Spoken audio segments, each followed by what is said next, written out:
میری لاش گھمائی جائے ان کی گلیوں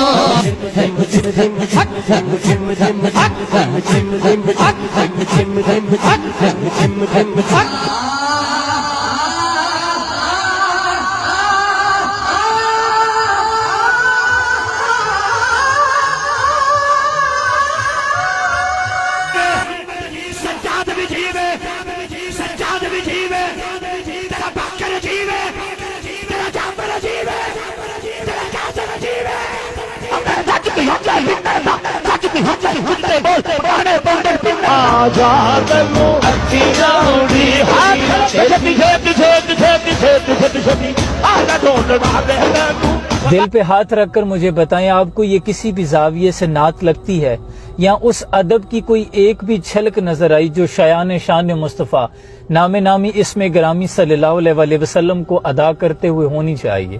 وہ جن کا مقام یہ ہے کہ اتنے بڑے جلیل القدر صحابی ہیں جنہوں نے زندگیاں حضور کے نام وقف کر دی، گھر بار لٹا دیے، لیکن اللہ ان کو بھی حکم دے رہا ہے، قرآن بنا دیا جن کا ادب کہ خبردار میرے محبوب کی آواز سے اونچی آوازیں آپ کی نہ ہو، ورنہ ایمان ضائع ہو جائے گا اور آپ کو خبر بھی نہ ہو۔ یاد رکھیں، نعت لکھنا تلوار پہ چلنے کے مترادف ہے۔ ہمارے صوفیاء بزرگ نے ہمیشہ یہی کہا کہ نعت کے معاملے میں ذرا سی کوتاہی آپ کو ایمان سے خارج کر سکتی ہے۔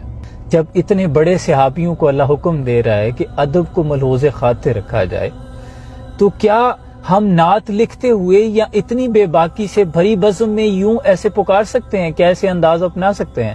کسی علاقے کے چودھری، ایس ایچ او یا ڈی پی او کے آپ آفس میں پیش ہو جائیں نا، تو آپ یوں ہاتھ باندھ کے اپنے بٹن بند کر کے کھڑے ہوتے ہیں اور پورا سر سے لے کے پاؤں تک ادب کے زاویے میں ہوتے ہیں، اور یہاں تو ذکر تاجدار انبیاء کا ہے۔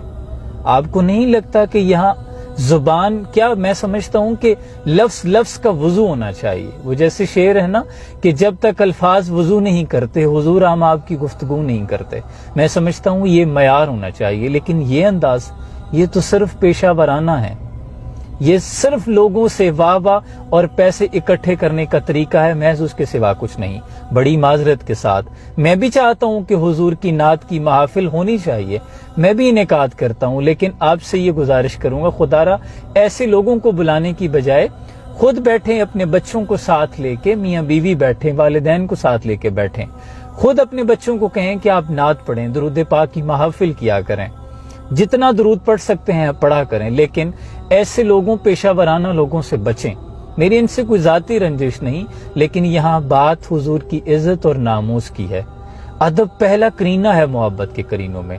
آپ ذرا ایک لمحے کے لیے یہ نعت مقبول سنیں اور اس کے بعد آپ خود انالیسس کر لیں گے کہ کون سی آپ کو نعت لگی اور کس کو سننے کے بعد دل میں آپ کی کیفیت اتری۔ ہمارے شوق و محبت کی انتہا وہ ذات،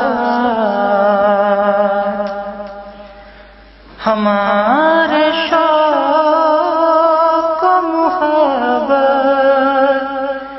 کی انتہا وہ ذات، ہمارے ذوق و تمنا کی محتاج وہ ذات۔ اس بھائی نے نعت کا حق ادا کر دیا۔ میں سمجھتا ہوں کہ نعت کی، آپ جب نعت پڑھ رہے ہوں، نعت کی الفاظ کی ادائیگی ہو رہی ہو، تو نہ دامن ادب ہاتھ سے چھوٹے اور نہ ہی سنجیدگی جانی چاہیے۔ اس بھائی نے ادب کا دامن بھی نہیں چھوڑا، سنجیدہ بھی رہے اور آنکھیں پلکیں نیچے جھکا کے مؤدبانہ انداز میں نعت پیش کی کہ دل پہ جا لگی۔ یہ ہوتا ہے انداز، اور ایسی ہوتی ہے نعت رسول مقبول صلی اللہ علیہ وآلہ وسلم، جس کو سننے کے بعد دل میں تازگی اتر آئے، حضور کی یاد آنے لگے، آپ سے والہانہ محبت ہونے لگے، عبادات سے پیار ہونے لگے، اور دل کرے کہ میں بھی اسی سانچے میں ڈھال جاؤں جو حضور چاہتے ہیں۔ یاد رکھیں، حضور سے محض زبانی عشق کا دعویٰ نہیں ہے، جیسے بزرگ کہتے ہیں نا کہ پتر عشق کا دعویٰ تب تک سچا نہیں ہوتا جب تک پتھر مارنے والوں کو دعائیں نہ دی جائیں۔ تو محبوب سے جب لو لگ جاتی ہے نا تو پھر اپنا آپ تو ختم ہو جاتا ہے. جیسے صوفی شاعر نے کہا نا کہ رانجھا رانجھا کر دی وے میں آپ پہ رانجھا ہوئی, سدونی میں نتی دو رانجھا ہیر نہ آکھے کوئی. پھر انسان اس زاویے میں ڈھل بھی جاتا ہے. یہ تو نہیں ہے حضور کا عشق اتنا سادہ ہے کہ محفل میں بیٹھ کے پورا ہو جائے. دنیاوی عشق میں مبتلا ہو جاؤ تو رات دن کا کھانا بھول جاتے ہو, ماں باپ سے لڑتے ہو رشتے کروانے کے لیے. یہ دنیا کا عشق ہے, عشق مجازی ہے. اور یہاں حضور کا عشق اتنا سادہ ہے کہ محض دعوے کیے اور ختم, محض نعرے لگائے اور ختم. نہیں, عشق میں پھر مصیبتیں آلام آتی ہیں, زمانے کے تانے بھی سہنے پڑتے ہیں, پھر اسی سانچے میں ڈھلنا پڑتا ہے جو حضور چاہتے ہیں. سر سے لے کے پاؤں تک عاشق رسول نظر آئے, اس کے عمل میں بھی, زبان میں بھی, اخلاق میں بھی اور کردار میں بھی. اللہ کریم ہمیں صحیح معنوں میں حضور سے سچی سچی محبت کرنے کی توفیق عطا فرمائے. اپنا بہت سا خیال رکھیے. سلام پہنچے. فدا کا امی و ابی یا رسول اللہ صلی اللہ علیہ وسلم.